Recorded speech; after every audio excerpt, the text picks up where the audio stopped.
Сёння мы абмяркоўваем тэму беларускай культуры. Ці можа яна нас усіх уратаваць, ці можа яна захаваць нас як нацыю, ці можа яна канкураваць для тых, каму сумна будзе слухаць вось гэтае, то будзе яшчэ і гараченька. Ці можа яна канкураваць з расійскай культурай у беларускім сэрцы. І сёння ў мяне выбітныя дзеячы беларускай культуры Настарод, Міхазу і Крысціна Дробш. Да, прывітанне.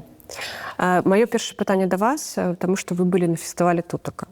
І мне цікава ваша меркаванне, што вы пра гэта лічыце, было ли там штосьці для вас вельмі яркае, які ваш самы яркі, акрамя Ціханаўскага з котлетамі, які самы яркі ваш успамін пра гэта. І да, давайте мы хаця пачнем.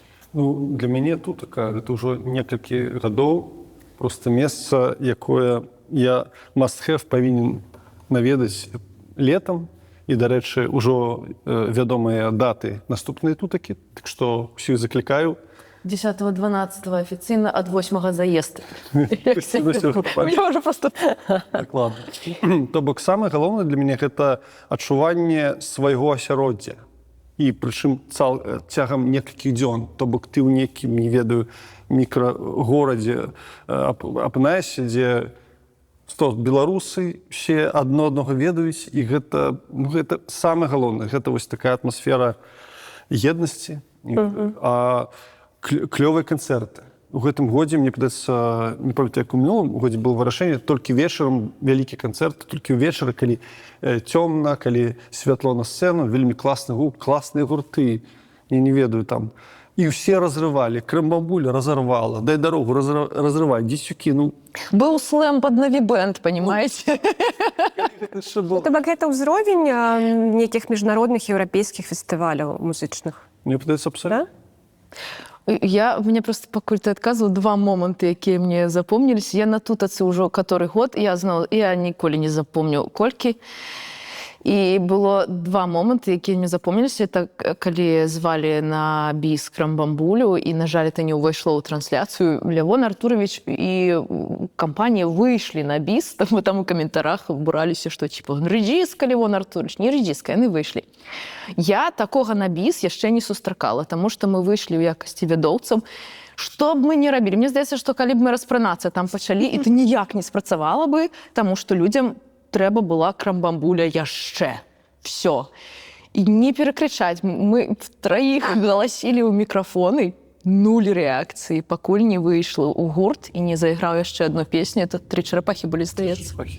Вось. А другі момант, это, напэўна, мой любімы яшчэ адзін момант. Там ёсць, была цягам дня невялічкая сцэна беластоцкага музычнага клубу, такая альтэрнатыўная сцэна, з больш цяжкімі гуртамі, такімі, якія, як кажуць арганізатары, якім яшчэ доўгі шлях да вялікай сцэны. І дзве шлюбныя прапановы былі на гэтай Тутацы, прычым адна з параў, гэта якая пазнаёмілася 2 гады на Тутацы, і праз 2 гады адбылася прапанова аб шлюбе. Так што, понимаете, какая штука.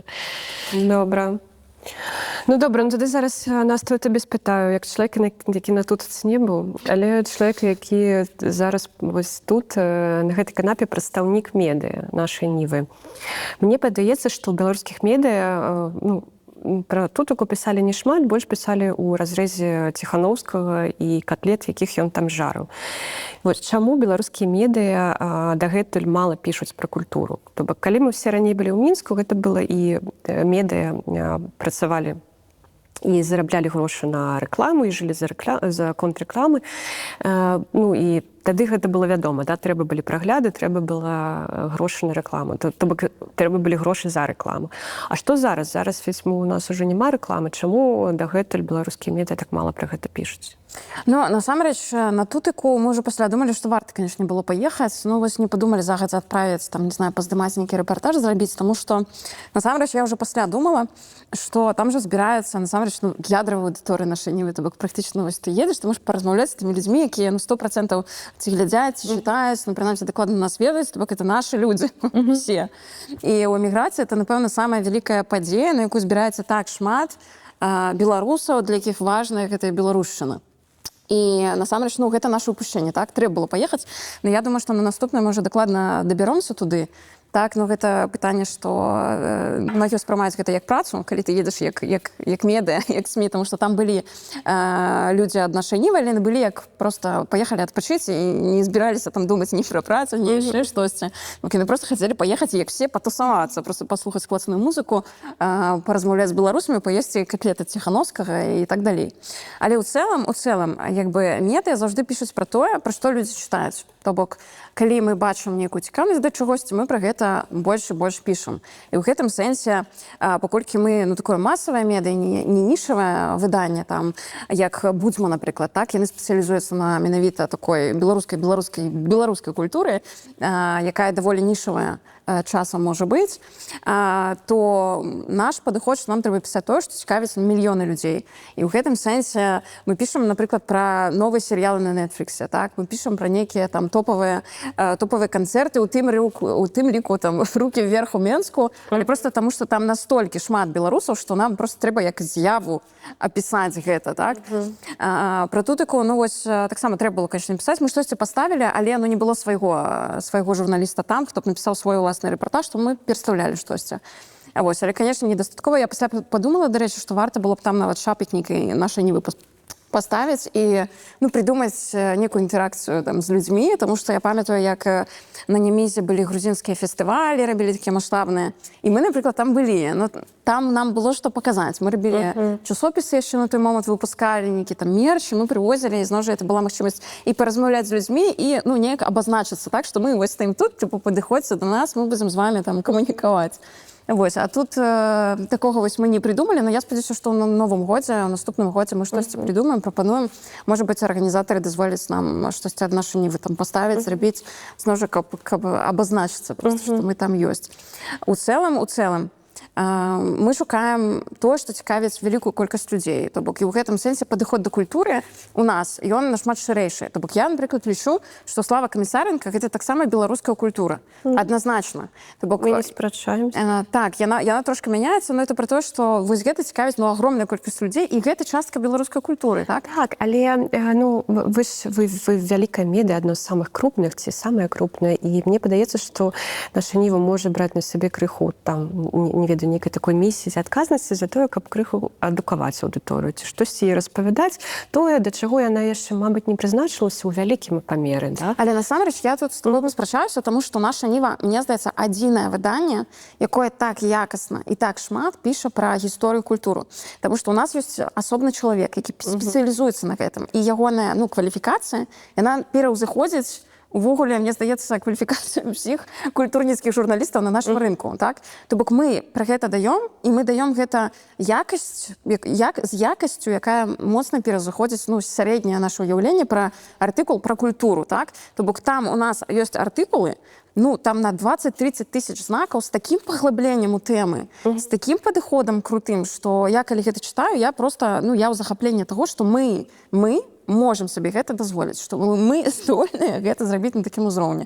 Не трэба забываць пра тое, што наша ніва зрабіла адзіны папулярны масавы часопіс пра гісторыю. Я лічу, што гісторыя гэта частка беларускай культуры. То бок, умоўна, калі мне здаецца, адзіныя цяпер рэгулярна, ледзь не кожны тыдзень, кожныя 2 тыдні 100% даём рэцэнзіі па-беларуску на новую беларускую літаратуру.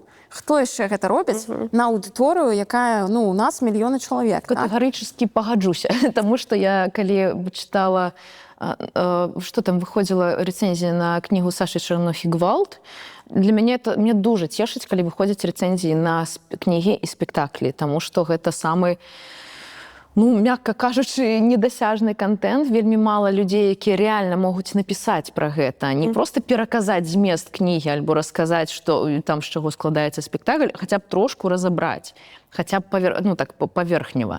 Таму так, я прычым заўважыла, што так, я не кажу пра то, што там якая яна была, там хвалебная ці не, неважна. Выйшла рэцэнзія на новую кнігу. Это круто.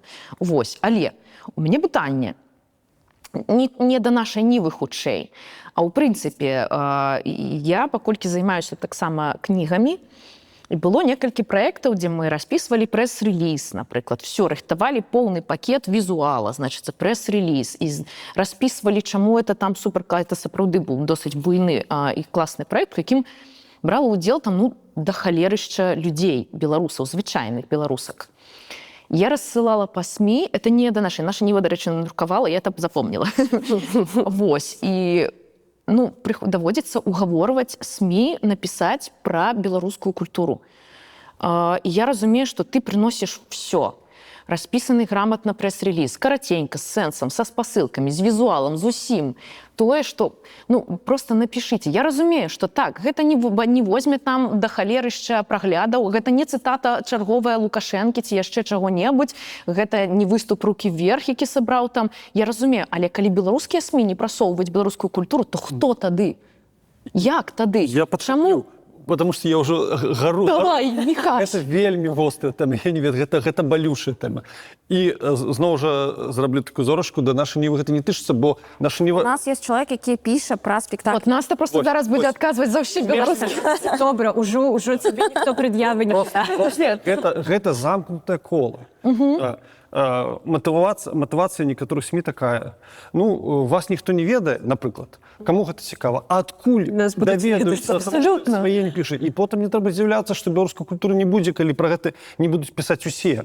Мне расказвала менеджерка беларуская Маруся Дашук, што беларускі аўтар, не памятаю яго прозвішча, некалькі яго п'есаў, Мікіта Лінчык. Мікіта Лінчык, па ўсей Польшы ідуць... Ён атрымаў некалькі буйных польскіх узнагарод драматургічных, найбуйнейшых. Усе СМІ такія буйныя польскія пра гэта напісалі, а беларускія не пісалі. Прычым ён ставіць п'есы, піша п'есы на вельмі гарачыя тэмы. Міграцыйны крызіс цяперашні, напрыклад, вось у Варшаве была нядаўна, таксама спектакль паказвалі, і не толькі. Прычым, ну так, але беларускія СМІ, хто-то там 34 МАК, здаецца, напісалі пра яго хіба што. Але ну, он беларус, ён пазіцыянуецца сябе як беларус, але вось такая гісторыя. Да, і это сапраўды замкнёнае кола, але знаеце, што трэба, каб цябе заўважылі як культурнага дзеяча? Вот каб ты OnlyFans у тебе был, каб ты апынулася жонкай кагосьці там, да, вот какой-то бруду накапаць, тады з'яўляецца, ты, оказывается, яшчэ вось гэта робіш там, да, прикольно. Ну, толькі так, толькі тады про тебя напішуць. Ну, чорт возьми, why? Ну, я могу сказаць, напрыклад, вельмі пазітыўны кейс, гэта калі да Карняга, ці Карняга? Ніхто не ведае. Вельмі класны кейс, калі да Карняга ў Менску выстройваліся чэргі на ягоныя спектаклі, так, ну, квіткі проста змяталі, як толькі з'яўляўся анонс пра новы спектакль, ці проста, што паказы ідуць. У гэтым сэнсе, ну, гэта нонсенс, гэта фенаменальна, і мы пра гэта заўжды пісалі. Таму што, ну, гэта з'ява, гэта акурат абсалютна культурніцкі прадукт, прычым найвышэйшага ўзроўню культуры, так, тэатр, ну, ён сам па сабе, это не кіно, так, якое масавае. То бок гэта апрыёры для такой больш прасунутай культурніцкі аўдыторыі, і калі да такога, на такі прадукт выстройваюцца чэргі, то ты разумееш, што ягоная вартасць, яна проста каласальная. І, ну, мы заўжды шукаем нейкія такія з'явы цікавыя, так, то бок штосьці фенаменальнае, што акурат з самага лепшага боку паказвае беларускі прадукт, так, там што, ну, многія па-ранейшаму, мне здаецца, у краіне ўспрымаюць, што, ну, беларускае штосьці такое местачковае, штосьці такое яшчэ трэба дарасці, тыпу, вы яшчэ там павучыцеся, ну, як песочніцу такое, а пасля ўжо там выхад на нейкі міжнародны рынок, ну, вось, ну, малайчына, все, цяпер ты дамогся нечага, цяпер мы цябе будзем паважаць, там пісаць пра цябе і так далей. То гэта акурат вось выхад з гэтай вось зоны замкнёнага кола, якое я абсолютно таксама разумею. Што это реально замкнёнае кола, што пакуль ты ніхто пра цябе ніхто не піша, а каб стаць кімсьці, пра цябе трэба, каб пачалі пісаць. І ты павінен недзе... Раней сітуацыя ж была дакладна такая ж, калі, вось, скажем так, у вегетарыянскія часы трэба было паехаць в Москву, там з кем-нибудь там, ну, больш-менш хаця б, каб хто-небудзь там назваў твоё імя, все, ты зорка ў Беларусі. То бок цяпер таксама трэба дзесьці там штосьці зрабіць, дзесьці, але не ў сваім асяроддзі. Уже не в Москве, уже не в Москве. Я думаю, что... Там гэта ўжо зразумела. Москва уже вельмі зашкварылася. Слухай, ну я могу, як ну, былая прадстаўніца медыа, я маю на ўвазе не медыа вось на Ютубе, а такое больш класічнае, просто расказаць пра свой досвед, калі я была галоўным рэдактаром The Village, і калі мы пісалі штосьці пра культуру, а мы пісалі, праглядаў было, ну, менш у разоў 10, чым чым пра штосьці іншае, не абавязкова, чым пра Лукашенка, нават пра штосьці іншае. Праглядаў было 10 разоў менш, але мы ўсё роўна пісалі, бо мы вырашылі, што, ну, па-першае, гэта інтэрнэт, месца не займае, так? Ну, то бок, гэта не папяровы журнал, да, дзе там у нас лішніх 2 старонак няма. А па-другое, я думала, ну, мы не такія ўжо бедныя, каб наш журналіст не мог патраціць 2 гадзіны свайго часу на напісанне гэтага артыкула пра нейкі спектакль. Ну, добра, першую балючую кропку мы ўжо з вами абазначылі, ўжо так, да, ад медыа пераходзіць да... Вяртаемся да тутакі. Вось нам кажется, нам падаецца, вы былі на тутакі, вы кажаце, такі маштаб, гэта было такі круты фестываль і гэтак далей. Но гэта не наш бабл вось тут эміграцыйны. Калі, напрыклад, вось гэтая тутака была бы зараз у Беларусі, яна бы магла канкураваць з канцэртамі Бузавай, канцэртамі «Рукі вверх», якія збіраюць там стадыёны і вялікія залі. Ці ўсё ж такі гэта все роўна такая вось наша гэта беларуская культура, я маю на увазе не толькі тутака гэта як прыклад. Ці ўсё ж такі гэта такі больш нішавы прадукт все яшчэ. А нішавы для каго? Ну, нішавы ў параўнанні, ну, нішавы, ты маеш на увазе аўдыторыю? Ці ёсць некая... Для свядомых. Ну, я абсолютно упэўнены, што... Чаму нельга? Чаму нельга называць? Зміцер Цішкевіч, на мой погляд, гэта абсалютна звышнародны артыст. Ён у любую вёску прыедзе, і ніякай, як бы, нішы не трэба.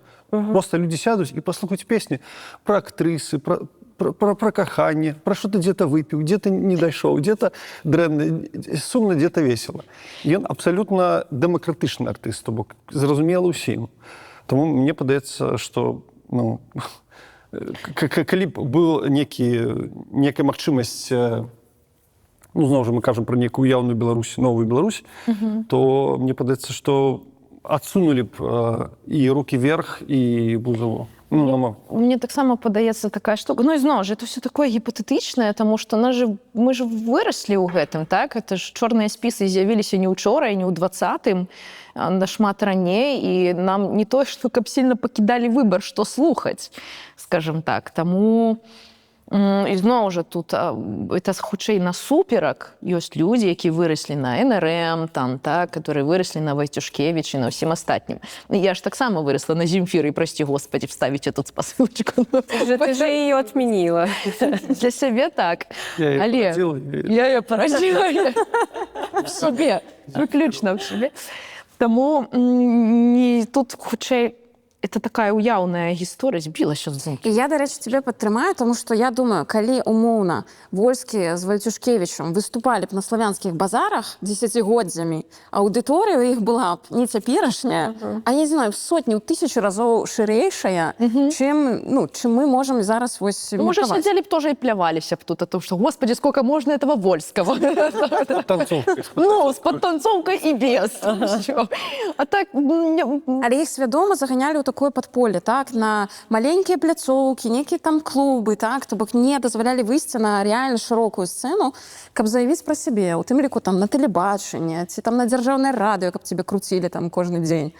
А цяпер хіба ёсць выбар? Я, шчыра кажучы, я глядзела на канцэрт «Рукі вверх», что там, две Мінск-арены сабраныя? Ці 3 нават. 3 там, да? Ці 4, господи. Ну там нешта за да халеры было, і я разумела, я сидела, з аднаго боку така, бляха-муха, ну вообще кошмар. З іншого боку, окей, мне было там 14, там дискотека на вёсцы, і, конечно, все ходили з касетами «Рукі вверх». Окей, добра. Тут зноў вяртаемся да пытання, ці быў выбар, как бы не асабліва.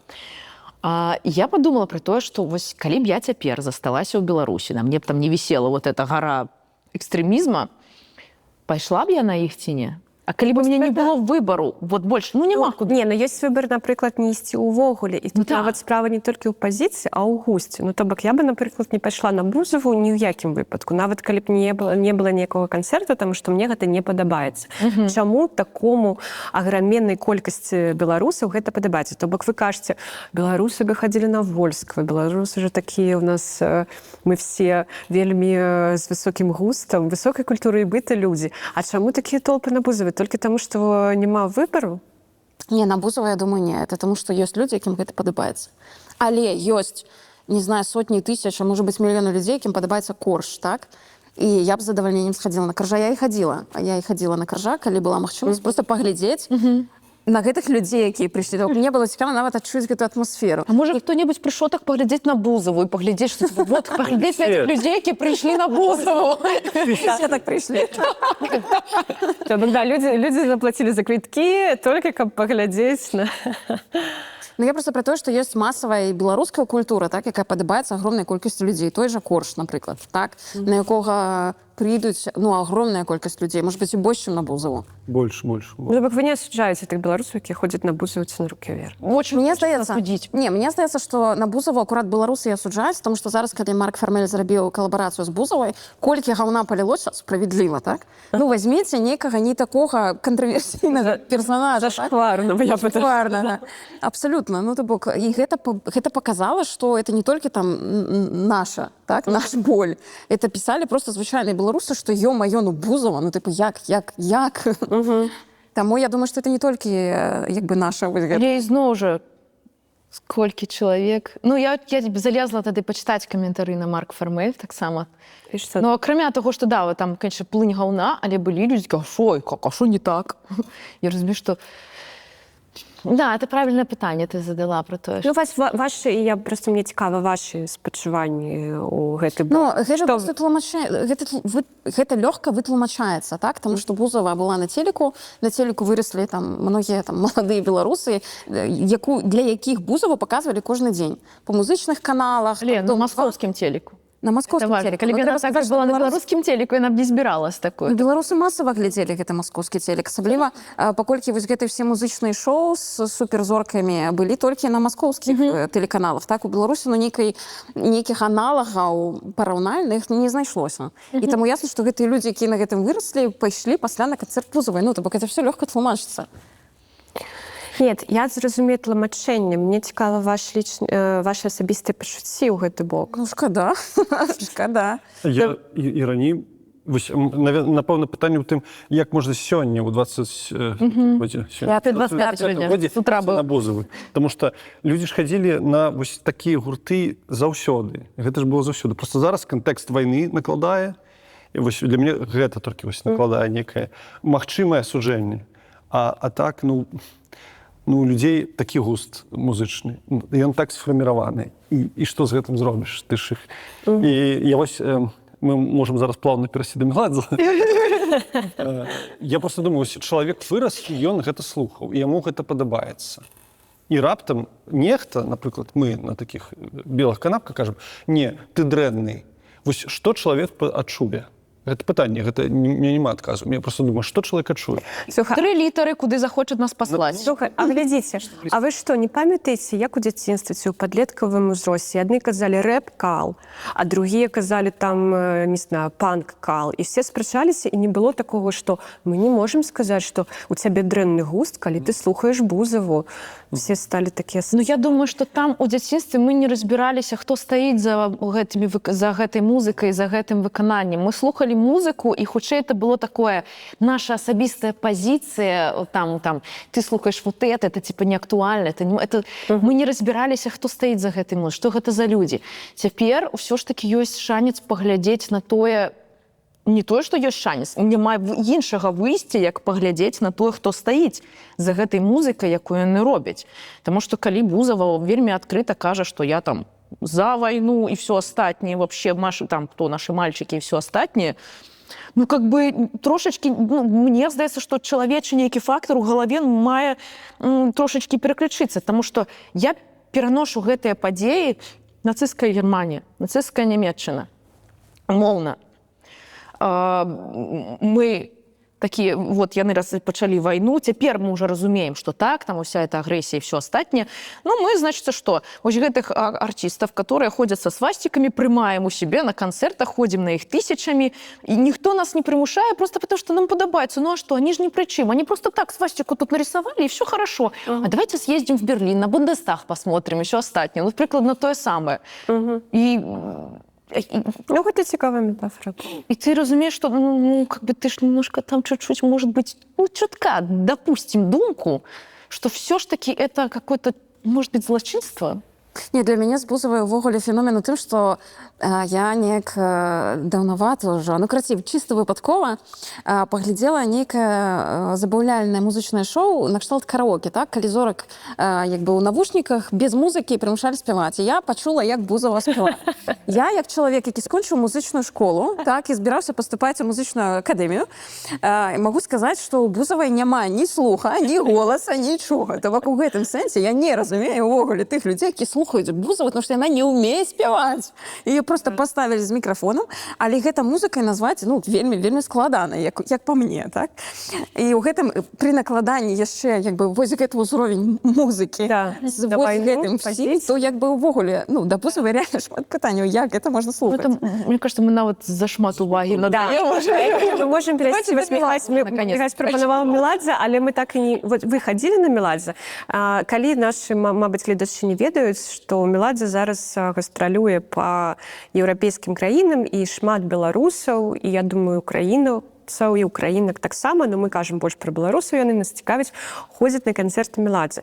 І маі сяброўкі хадзілі на канцэрт Меладзе, маладыя дзяўчыны ходзяць на канцэрт Меладзе, то бок гаворка ідзе не толькі пра сталых ўжо ўзросту людзей, якія, мабыць, слухалі Меладзе ў свае 25 гадоў, калі ён пеў усе гэтыя песні, якія ён зараз паўтараецца з канцэрту на канцэрт. Хочешь, не хочешь, ты говоришь про Меладзе, а у меня в голове сейчас «я 1000 раз». Вот,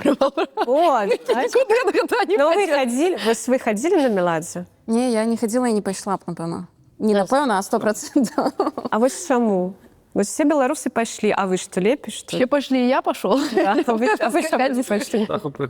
Ну, я ніколі не слухаю Меладзе, таму я не пайшоў і не хацеў бы, не уяўляю сябе. Ну да, то бок я все гэтай песні ведаю, але сказаць, што я хоць раз уключыла свядома сама плейліст Меладзе, не, але я выдатна разумею пачуцці людзей, якія туды пайшлі, то бок это ностальжы, то бок ты не проживаешь песни Меладзе, ты проживаешь некие классные вспомины, так, з твайго там подлеткавага ўзросту ці маладосці, ці, не знаю, дзяцінства, калі, ну, вы з сябрамі там слухали, і вам было класна. І, як бы, я вельмі выдатна разумею гэтыя пачуцці. Абсолютно. Я протягну свою тему, как бы, да, я не супраць Земфиры, не то, что супраць Земфиры, не, я супраць... Пока Меладзе. Пока Меладзе. Да, то что вы же про Меладзе собирались спрачаться. Так, я спрашаю, чтобы моя думка не змянілася, да, у бок расійскіх артыстаў, усё астатняе, ну, то бок я таксама, я згодна з Настей, што я і свядома не ўключу, конечно, это всё ў галаве чамусьці сядзіць, і не толькі гэта, чаго толькі там не ўсплывае ў этой галаве, вось, але не, я магу патлумачыць, але не магу зразумець. Нет, ну чаму? Мы выкінаем, блин, расійскую культуру тут. Ну, пытанне ў чым? У тым, што ідзе вайна, ці ў музычным гусце, таму што, скажу асабіста для мяне важна, якую пазіцыю чалавек дэкларуе. Вось я, калі хтось схадзіў на Меладзе, спытаў, чакайце, а якое ўстаўленне да вайны? Ну, мне сказалі, я не памятаю, што ён адкрыта осудзіў, прынамсі на канцэрце такое было. Для мяне гэта такая, все, я ок. Для мяне пытанні здымаюцца. Вось... Ну, гэта павінна быць першасным пытаннем. Гэта павінна быць першасным, а далей ты ўжо выбіраеш, як бы, гэта тваё, там, ці не тваё. Наколькі для цябе зашкварна ці не зашкварна, туды ісці ў сувязі з тваімі музычнымі густамі. Так. І прызнамся, я скажу, што, на мой погляд, можа не захэціць, але Меладзе гэта нармальная поп-музыка. Гэта нармальна, з цікавымі мелодыямі, нестандартнымі, з цікавым голасам пазнавальным, то бок, калі холадна ацэніць, на мой погляд. І тут можа быць пытанне, то, што ты кажаш, распрацоўванне рускага міра і ці не падтрымка свайго, но я думаю, што няма праблемы схадзіць на Меладзе, а наступны дзень схадзіць на Вольскага, і як бы... Не, дарэчы Бога, я ж не асуджаю, просто не магу зразумець. У соседках быў вялікі срач на гэты конт. Там адны асуджалі, што хтосьці пайшоў на Меладзе, другія пісалі, што нічога ў гэтым няма, бо да, што ён... А я не бачила, каб ён прям... Давайте факт-чекінг правядзём. Мне здаецца, просто відавочна срача или факт? Не-не-не, што Меладзе казаў пра вайну? Не, просто мне здаецца, што для беларусаў столькі всякіх забаронаў ставяць зараз, і беларуская дзяржава, Львова, так, і замежныя дзяржавы, так, і беларусы ўнутры нашага там дыаспаральнага грамадства, беларусы ўнутры краіны, што мы самі сябе яшчэ ў дадатак кучу забаронаў таксама як бы навешваем, і людзі, ну, злуюцца ад гэтага, таму што, ё-маё, колькі можна саміх сябе ва ўсім абмяжоўваць. Типу, дайце пажыць, дайце на канцэрт просто схадзіць. Ну, ось і питання, наприклад, на Меладзе сходіть ок, не ок, а на Noise MC, які, ну, там, супрацьвані. Я, щиро скажу, чомусь не хочеться ісці ні на Noise MC, ні на Меладзе. Але ось ці, якби, така мовна претензія людей до того, що це, ну, якби, попса. Я б попусціўся з гэтым. Наогул, мне падаецца зашмат размоў про то, беларусы сходили на Меладзе, і што? Ну, як бы, нема для мяне ніякай там праблемы. Каб на шамана сходили, не дай Бог, ну... Ой, не, ну шаман Ну, вось, это крайняя ступень. Я не уяўляю, калі б шаман у Варшаве даваў канцэрт, гэта штосьці ўжо было б не так. Нічому не здзіўлюся. Я вот прям не здзіўлюся, калі раптам так, ну, в сэнсе, вот, а вот вам канцэрт. То мяне у сэнсе Меладзе здзіўляе тое, што мы зараз жывем у Еўропе, у нас ёсць доступ да шматлікіх канцэртаў, ад класічнай музыкі, джаза да сусветных зорак, а людзі абіраюць Меладзе. Вось больш гэта, мне падаецца, дзіўна. Мне пытанне, ці людзі абіраюць Меладзе на ўсё жыццё, і яны сходили на канцэрты, больш нікуды не ідуць. Можа быць, яны на наступны дзень ідуць на канцэрты AC/DC ці вось спаціў на імправізацыю джазу. Я ўпэўнена, што так і ёсць. Ну, Не, я, Мабыць, што, ведаеш, просто сусветныя зоркі, яны англамоўныя пераважна, так? І людзі, ну, трэба разумець, што многія беларусы ў эміграцыі размаўляюць па-расійску, так? І каб схадзіць і параўсці, так, падпяваючы песням, ну, многім просто хочацца, ну, на нейкай мове, якой ты чуў з дзяцінства, так? Ну, ангельскай ты не чуў з дзяцінства, так? І многія наўрад ці песні ты там зможаш падпяваць. І ў гэтым сэнсе, як бы, ты зноў жа вытлумачальна. Тобто я магу зразумець, чаму так. А з іншого боку, ну, для мяне тады пытанне, ну, чалавечага выбару. Тады, ну, мы ж дарослыя людзі, так?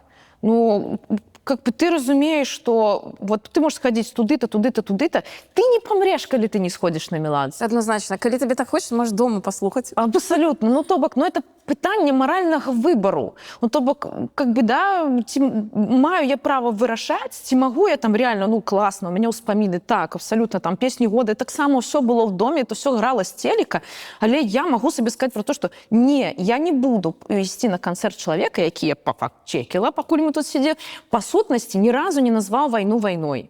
Які, ну, там, паводле украінскіх даных, ён дагэтуль сплочвае падаткі ў Расійскай Федэрацыі. Ну, как бы я не хочу. Якія б там успаміны у мяне не былі, якая б ностальгія не была, ну, как бы, і все астатняе, я могу придумаць для сябе 100 тысяч апраўданняў. Умоўна, як, да, алкаголік, які скажу, ну, што, я не могу сабе дазволіць. Але, ну, чорт возьми, это пытанне маральнага выбару. Як дарослы чалавек, я хочу, што нет, гэта мой выбар, не ісці. Просто ты ставіш так жорстка, маральны выбор гэта... Я ідэалістка. А я разумею, а вось мне падаецца, у гэтым сутыкненні з рэчаіснасцю, з чаго людзі складаюцца, а складаюцца з такіх эмоцый, што хочацца схадзіць параўсці. Я разумею, што калі ў некага чалавека ўжо з'яўляецца гэтае пытанне, а ці высказаўся ён пра вайну, ён хутчэй за ўсё можа і не пойдзе. Вот мне падаецца, што калі такая крытыка ёсць, ну так, але ці можем мы такую, як бы, прэтэнзію, скажу так, кінуць да людзей, што задавайце пытанні, будьце свядомымі, думайце, будьце... Я ўвогуле за тое, каб людзі задавалі сабе пытанні. Усе ўвогуле там, да, немножечко доколебаться до самого себя, до самой себя, испытать там, ну, как бы, да, моё любимое пытанне, ці не херню я раблю. Ну, вот, для мяне это херню раблю. Для мяне галоўнае пытанне ў гэтых срачах, вось тыя людзі, які асуджаюць Меладзе, на які канцэрты беларускіх музыкаў яны схадзілі бліжэйшы час? А ведаеш, што яны адкажуць? Я знаю, боже, як я от грибу в комментариях. Давай. Жгите, балалаешники. Про то, что они скажут, а что белорусские артисты могут мне пропановать? Ну, типа, я уже там одни и те же концерты, ничего нового не отбывается. Не, я не про тых, хто пашоў на Меладзе, а тых, хто асуджае тых, хто пашоў на Меладзе. Вось тых, хто асуджаюць, так жорстка, як бы, не так, як мы зараз. Ну, типа, не, ну я, в принципе, все равно достаточно жорстко. Я спадзяюся, што хаця б на Наві Бэнд схадзілі. Вось тыя людзі, які асуджаюць тых, хто пашоў на Меладзе. Я спадзяюся. Хотя бы, да, ну, вось. Я съездила на Тудаку. Не было такого. Вообще Меладзе. Я закрыла на год гэта пытанне, да? Я з'ездила на Тутаку, все.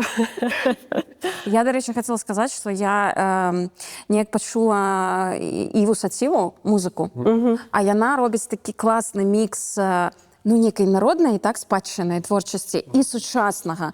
І гэта так круто, я так кайфанула, я думаю, як сучасна і класна можна зрабіць беларускі прадукт, да якога ніхто не дакалупаецца, так, тому што это круто.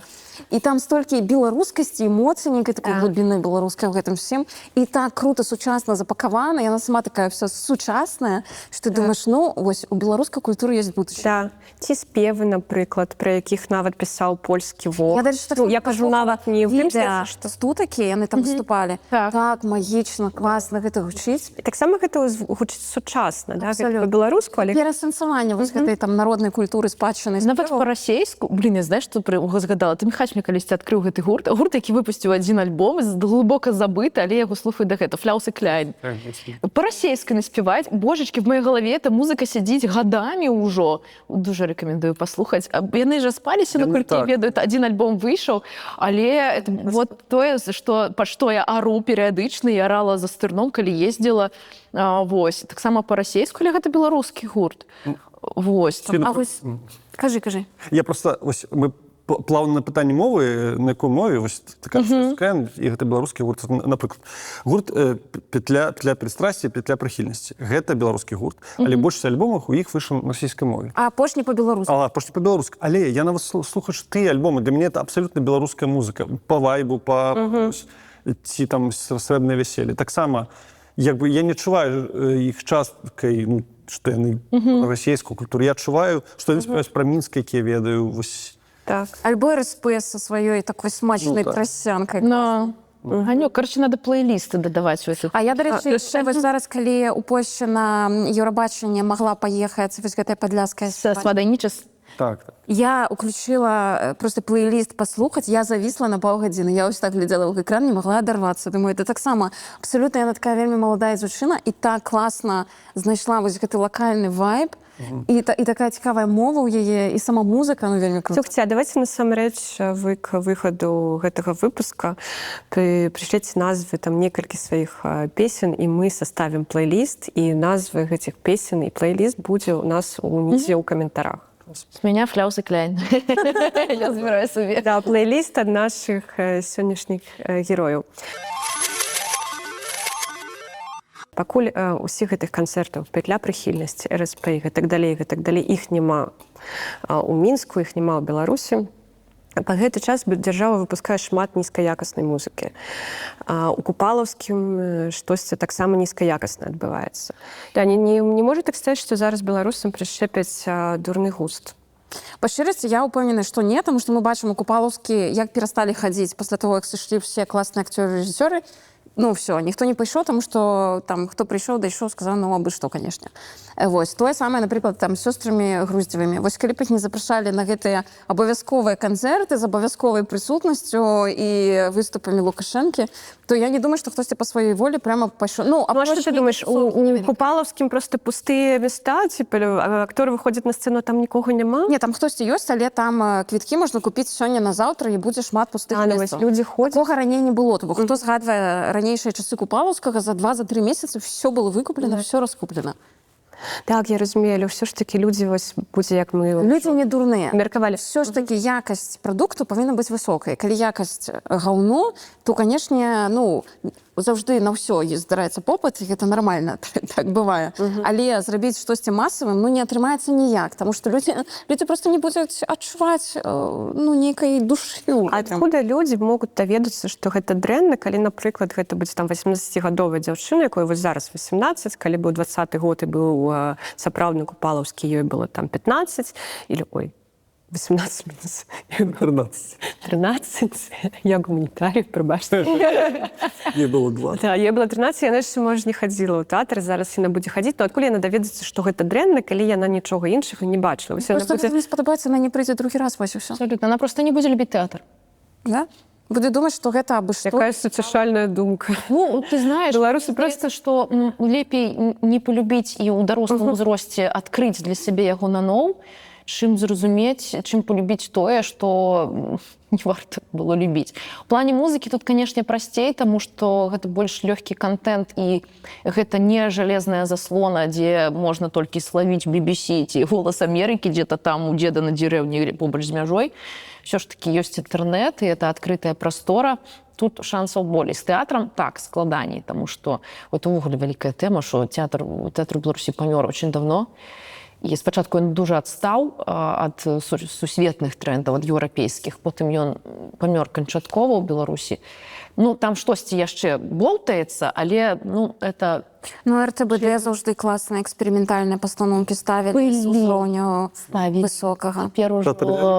Патрылялік там... Ну так, цяпер я ж кажу, это хутчэй выключэнні, чым правілы. Але я, дарэчы, знайшла для сябе, ну, можа быць, не знайшла адказ, але я недавно трапіла першы раз у жыцці ў Лондан, і я скарысталася магчымасцю пайсці на лонданскія мюзіклы. Я вось там была 3 дні прыкладна, і 3 дні хадзіла кожны дзень на нейкі паказ.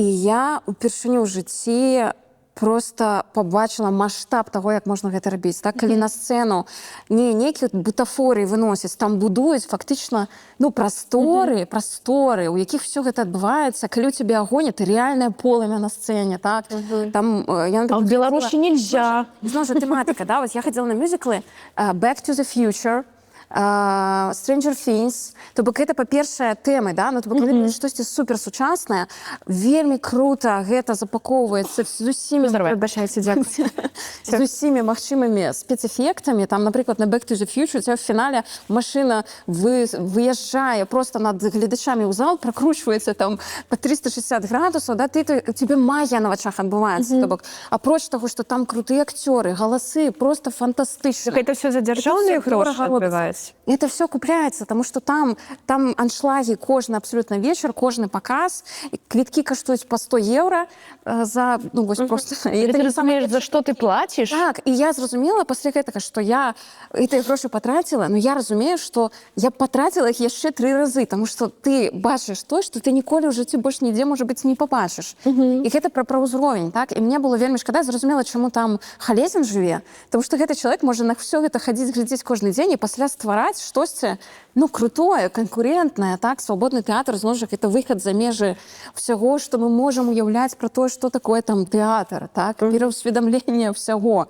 И про масштаб мыслення. И вось мне так само вельмі хочется, каб там беларускія рэжысёры мелі магчымасць паехаць паглядзець на самые крутые пастаноўкі у Лондоне, там, у Нью-Йорку.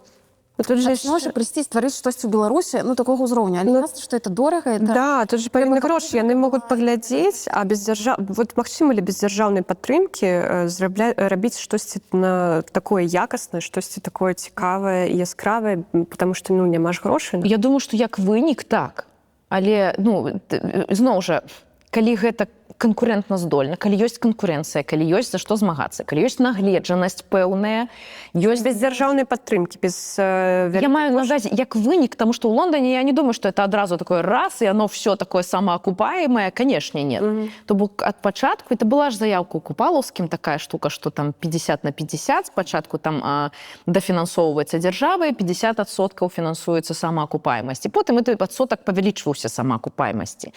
І па сутнасці, калі тэатр у стане зрабіць якасную рэч, якая будзе там, ну, такога сусветнага маштабу, на якую не толькі самі беларускі могуць прыйсці, якая там зможа ездзіць на гастролі, прыцягваць турыстаў умоўна, якая будзе такой, ну, меткай. Плюс да ўсяго, калі гэта нагледжанасць ужо і таленавітых людзей, якія могуць гэта прынесці ў сваё, пераасэнсаваць і зрабіць сваё, тады, магчыма, мне здаецца, што ёсць шанец выйсці на тое, каб гэта проста само акупалася. Але гэта таленавіта мае быць, это мае быць на ўзроўні, гэта мае быць грамотны менеджмент, грамотны піар, тут все мае быць. І все это мае шансы выйсці на акупаемасць. Толькі ну, не адразу. Далёка не адразу. Цікава, што, напрыклад, пісалі там у прэсе, што дзякуючы Stranger Things пастаноўцы мюзікла, моладзь прыйшла ў тэатр. Таму што это вот зноў жа што ім цікава. І там яшчэ глядзела, ёсць спектакль, я не патрапіла на яго, але марыла на яго патрапіць, але спектакль ідзе 6 гадзін, то бок 3 гадзіны плюс 3 гадзіны. І хто гэта? Гаррі Поттер. Прикиньте, Гаррі Поттер у тэатры. Я б вельмі хацела яго паглядзець, калі ў мяне ў жыцці яшчэ патраплю ў Лондан, я пайду на Гаррі Поттера. Але вот зноў жа это пра тое, што можна ставіць. І, канешне, туды будуць хадзіць все турысты, все, хто прыязджаюць, тому што гэта штосьці, што абсолютно зразумела абсолютно всім, все гэта любяць і задавальненнем паглядзяць. Я думаю, что они цалкам окупаются. 100%. Я думаю, там зарабляюць вар'яцкія грошы на гэтым. Абсолютно, абсолютно. Слухайте, ну ось сьогодні ми, коли розмовляли, ви приводите у приклад Вольского, петлю прихильності, ці петлю пристрасті і так далі. І нібито нема ніяких нових імен, які з'явилися там апошнім часом. Год, 2, 3, 4. Чому? Їх нема? Ці, тобок, за последние 5 год, вот, коли мы съехали з Беларусі, все з'їхали з Беларусі, стались люди, конечно, в Беларусі, які з'явилися нові імена, за якими ви сочите? А знаете, я тут хочу вернуться до самого початку нашей размовы. А як мы можем про іх даведацца, калі про іх ніхто не піша?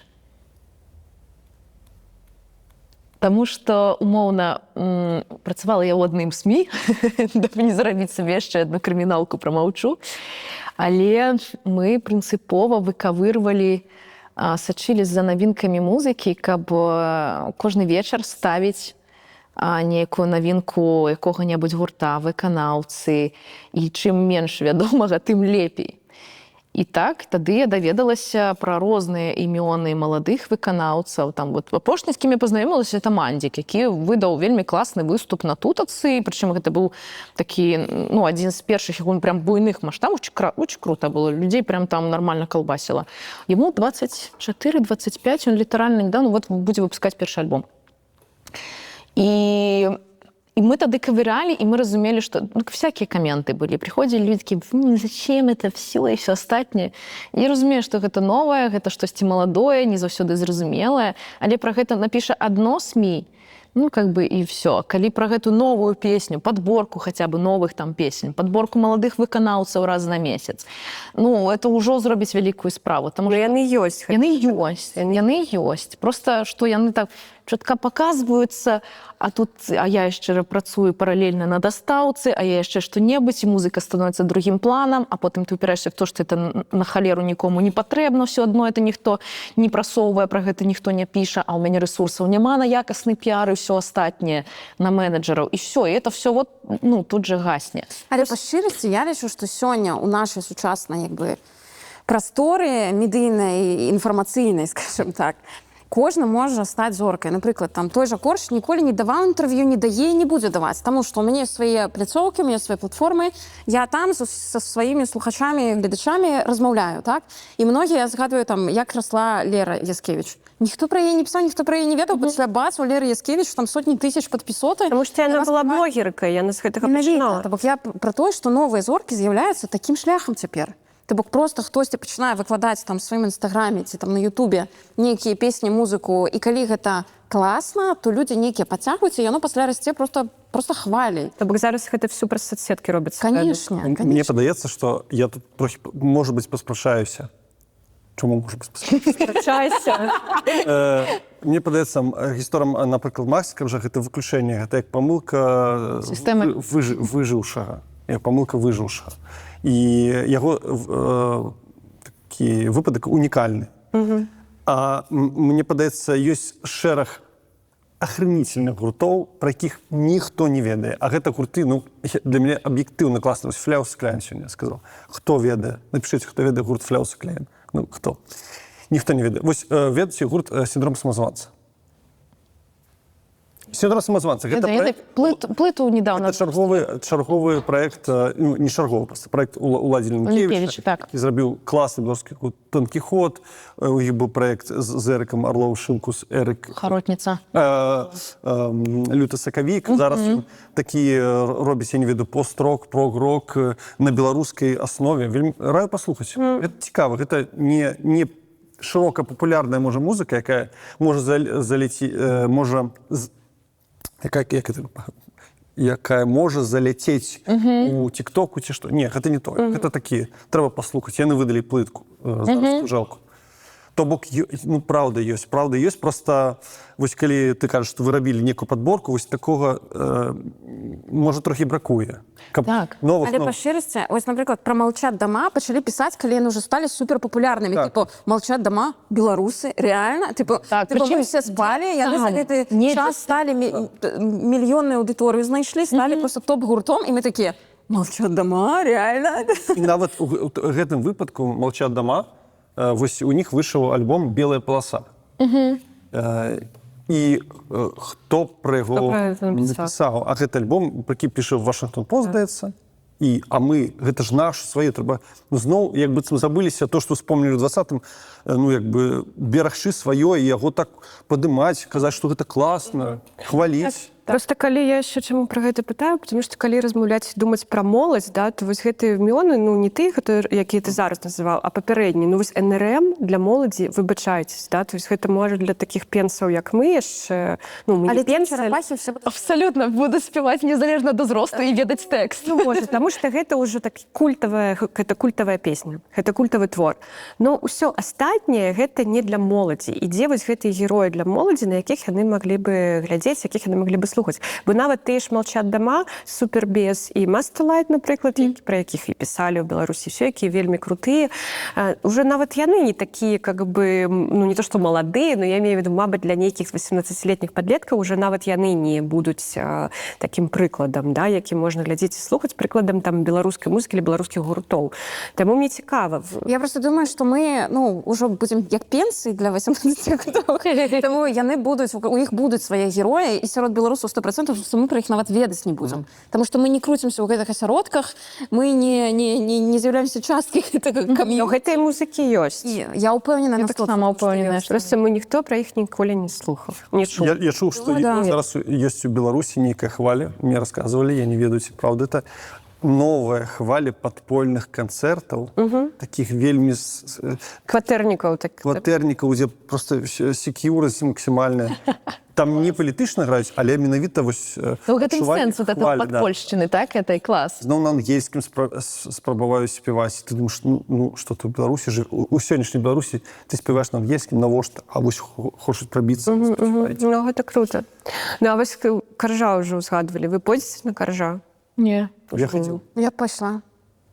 3 розы. А ты пойдзеш на Каржа? Не, насамрэч, я не вельмі разумею прэтэнзію да Каржа ў тым сэнсе, што, У па-мойму, мяне няма прэтэнзій да Каржа. Я просто спытала По-моему, пойдзеце. ён выказаўся супраць вайны. То бок, многія тады казалі хейцеры, што не так выказаўся, чалавек жыве ў Беларусі, працягвае заставацца, мы разумеем, што такое быць. Ён жыве ў Беларусі. Ужо выехаў, но на той момант ён жыў у Беларусі, і ён абсалютна выразна і адназначна выказаўся пра вайну. У тым ліку напісаў песню. Хоць, канечне, многія хацелі, каб ён выйшаў на плошчу з плакатам, там, далой, лукашызм, Пуціна і все такое. Ну, трэба разумець, ну, рэальнасць, што мы хочам, каб Корж здзейсніў, ну, самагубства ці што. Ну, як бы, у ўсіх ёсць нейкія межы разумныя. І калі ты чалавек публічны, калі ў цябе мільённая аўдыторыя, то, канечне, любы твой крок і рух выклікае наступствы, ў мільёны разоў перавышаючыя наступствы, калі просто не публічны чалавек штосьці зробіць, так? То бок, мне здаецца, што ў гэтым сэнсе я не разумею вось гэтага хейту супраць Каржа, і мне здаецца, ён абсалютна адназначна, і хоць многія прыгадваюць ту фразу пра 20-м годзе Старые пацаны. Ну, гэта ўжо мем. Абсалютна. Падараваў нам гэты вялікі мем. Все разумелі, што Корж на баку добра, і гэта адназначна. У меня нема претензий, калі што, да Каржа. Это вот лепей на Каржа, чым на Меладзе. У нас ужо трошкі ёсць. Да, есть консенс. Разумение. Но пры гэтым чаму ты не пойдзеш? Ты скажаш, я б пашла. Так я ж кажу, я б пайшла. Это я кажу, что я не пошла бы. Так а чаму не пойдзеш? Чаму не пайду? Я б, можа, і пайду. Так не атрымаецца. Так квіткоў ўжо няма. Так ты пойдзеш. Зараз? Ну, жніў не будзе. Не, я не купила квіткі, Ага. А то я так... Окей. А ты ж... Ну, я б пайшла, калі б квіткі падарылі. Ты толькі за падареную хочаш, я зразумела. Міша хадзіў. Не, я хадзіў, я быў вельмі здзіўлены. У меня было, калі я прыйшоў, мне адчуванне, што я да гэтага жыў нейкім сваім усетым такім бурбалцы. Таму што, можа, і жылі ў тэатральнай бурбалцы, а я паглядзеў проста, колькі там было, 70 000 чалавек было на стадыёне, і вакол стадыёна былі людзі, якія проста сядзелі там на траве слухали музыку. И все ведают все песни. Это просто, ну, это феномен. Мне кажется, самые такие... Блин, это классно. Не, гэта вялікі артыст. Гэта не зусім моя музыка, таму я не пайду, але гэта вялікі артыст, і я памятаю, як вот быў мінулы яго канцэрт, мне падаецца, у Талліне, ці не ў Талліне, Там адмянілі ўжо. ці ў Рызе было. Так, я не памятаю, але я была у цырульніка, а ён з Украіны, і ён мне расказваў, што мы праз 2 дні з маімі сябрамі паедзем на аўтобусе на вашага беларускага каржа. То ли ў Прагу, то ли ў Рыгу. Я вось не памятаю, штось такое. То бок вялікі артыст.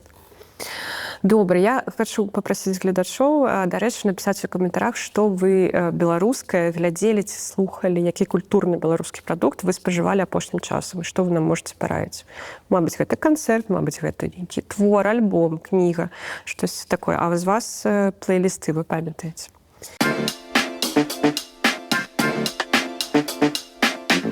А ўвогуле, такое пытанне, ці варта думаць пра культуру, калі ў нас у стране такі стан рэпрэсій і такая колькасць палізняволеных?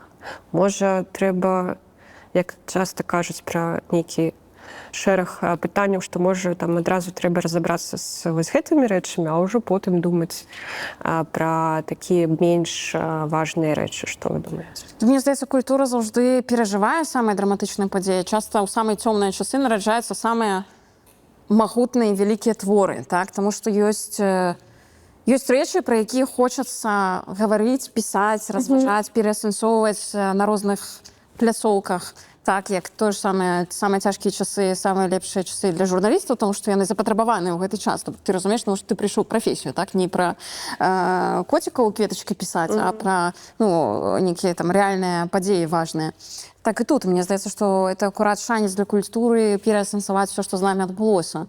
І як многія кажуць, што пасля 20-го адбыўся нейкі нацыянальны самаўздым, мне здаецца, гэта і добрая глеба для таго, каб нараджаліся новыя беларускія зоркі, творы. Можа быць, я дапускаю, што шмат з іх могуць ляжаць там умоўна зараз на паліцах, так, таму што не ўсё можна паказаць, не ўсё можна расказаць, але цалкам верагодна, што калі пачнецца адліга, яна ўсё ж такі рана ці позна павінна пачацца, то я думаю, што мы даведаемся, што за гэты час, можа быць, шмат што было створана. Ведаеце, што я думаю? Я чытаючы, вось, гледзячы, чытаючы інтэрв'ю палізняволеных, якія выходзяць цяпер на свабоду, ім забаронена перапіска, ім не дазваляюць наведванні, але ў іх ёсць магчымасць чытаць кнігі. Яны могуць заказваць сабе кнігі. Яны могуць нічога не мець, але яны расказваюць пра тое, што яны шмат чытаюць. Это культура. Ціхановскі верш напісаў. Больш за тое. Я ведаю адну чалавека палізняволенага, які, напрыклад, за кратамі ўпершыню пачытаў Алексіевіч па-беларуску. Дзіўна, што Алексіевіч яшчэ можна там пачытаць, а не толькі Дзюма. Не буду гаварыць падрабязней, але тое самае было, здаецца, з 1984. Ого. Аж на телефон упаў. Драматычна. Тое самае было, здаецца, з 1984. В прынцыпе, Оруэлл. Я дакладна помню, што был Оруэлл, калі не памыляюся, 84.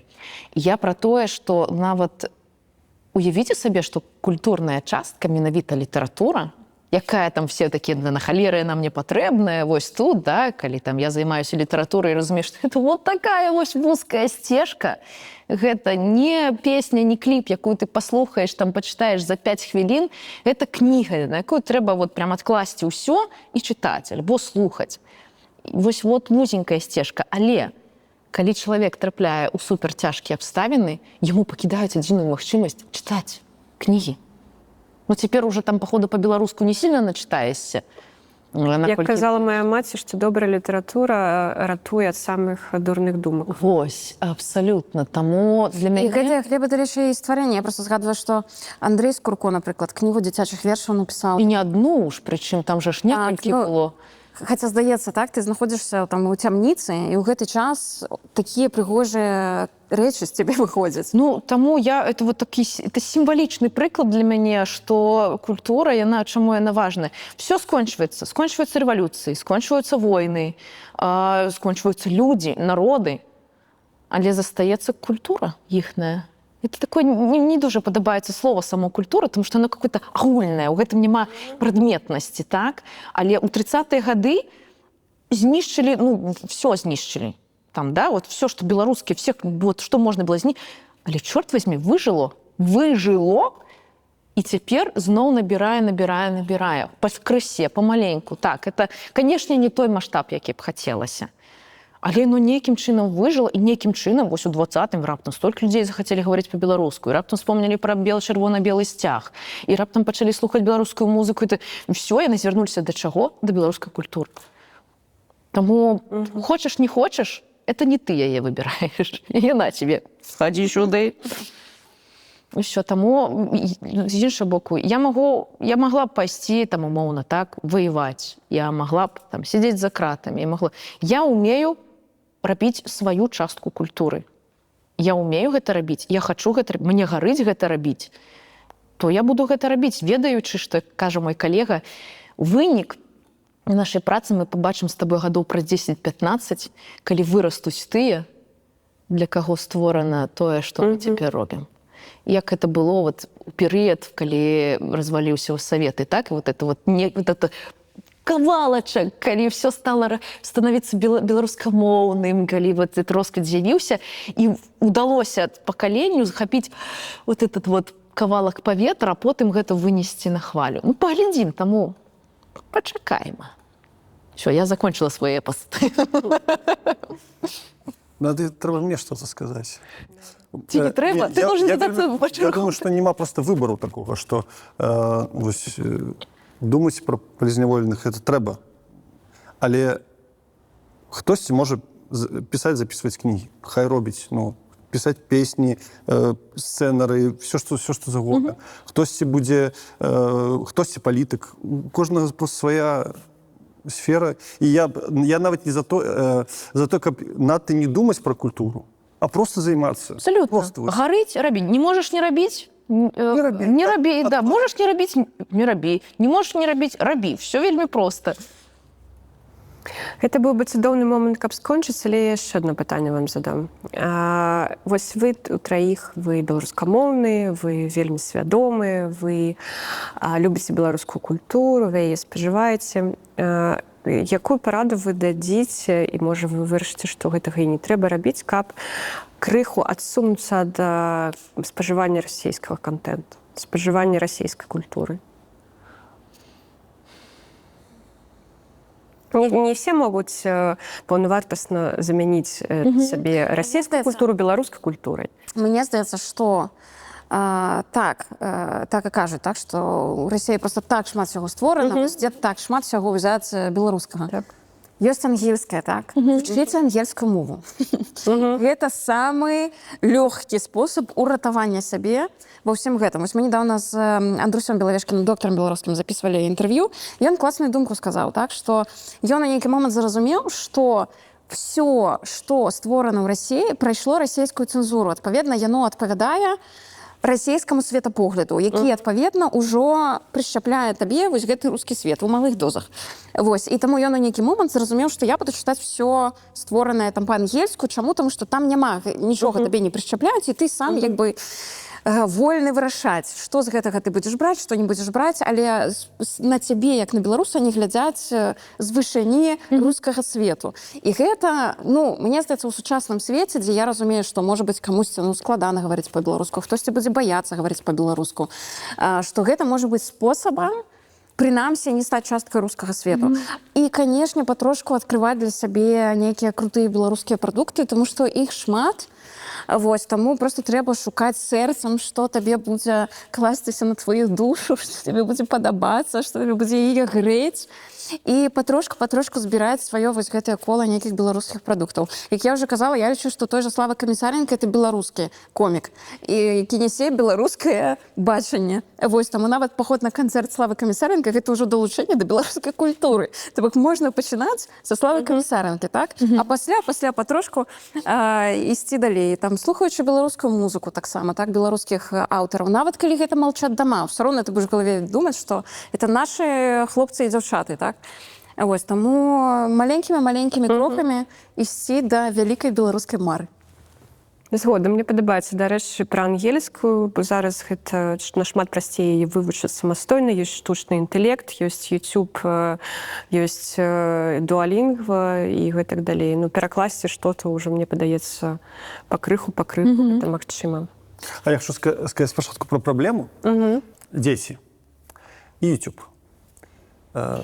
Дети глядят YouTube. За это не поспрашаюсь. Абсолютно. Кого наглядять? Ну, я наглядять, наприклад, містера Біста. Ну, містер Біст. Це саме популярне. І аналоги. І на якій мові наглядять? На якій мові є агучка, напевно, не ведаю. Чи є білоруська агучка? Наўрад ці. І я, шчыра кажучы, не ведаю, як з гэтым змагацца, таму што контента для дзяцей вось такога не адукацыйнага, а просто Забаўляльнага, простага. мемчыка, смешнага, чэлленджы, выпіць кілаграм сялёдкі з кефірам, напрыклад. Гэта не ідэя. Я упэўнена, што быў такі чэлендж. Напэўна. Я просто разумею, што чаму дзеці трапляюць пад такую здзеянне монакультуру, тому што YouTube як галоўны тэлевізар, і там для іх просто можна згубіцца, столькі цікавага ёсць для дзяцей, такое для іх узроста. Ну, містер Біст, гэта ж не расійскі, гэта ж міжнародны. Нават калі яны глядзяць яго на расійскай, лепш, каб яны глядзелі яго, а не Влада Бумагу. Ну так, згодна. Хоць ён і беларускі, вось, выбачайце, Влад Бумага, ён беларускі. Ну, расійскі ўжо хутчэй. Беларускага паходжання. Да, але ён працуе на Расію, он для расійскай аўдыторыі. Так, і Пуціну задае пытанні на прэс-канферэнцыі. Дарэчы, ангельска таксама. Это класная рэч. Глядзець фільмы, прынамсі, ў арыгінале, не абавязкова па-ангельску, польскія фільмы вось дзеці глядзець. І я не сказала важную рэч. Трэба чытаць нашу Ніву. Я скажу, не тому, что я хочу порекламовать нашу Ниву. Не поэтому? Не тому. Але нават калі читаць нашу Ниву умоўна стужка ў тэлеграме, гэта пра то, як пачаць думаць і ўвогуле не развучыцца гаварыць па-беларуску. Нават калі ты не гаворыш па-беларуску, калі табе это складана, просто банальна з загаловачкі літы, ты будзеш і ў беларускай павестцы заставацца, прынамсі не адрывацца ад беларускага светабачання. І патрошку ўжыўляць у сябе беларускую мову. Таму што мы крот пішам вельмі лёгкай сучаснай беларускай мовай, якая абсолютно зразумелая нават тым людзям, якія не размаўляюць па-беларуску. Вось, але гэта, зноў жа, это такія мікракрокі, як увайсці ў Беларусь. Гэта я падтрымаю і тады дакончу сваю думку, давай. Асобную, але насамрэч мне падабаецца думка пра мікракрокі. І наогул, зрабіце дрэнна спачатку. Што зрабіць? Дрэнна. Дрэнна? Будьце дрэннымі хлопчыкамі. Это як? Я зараз растлумачу.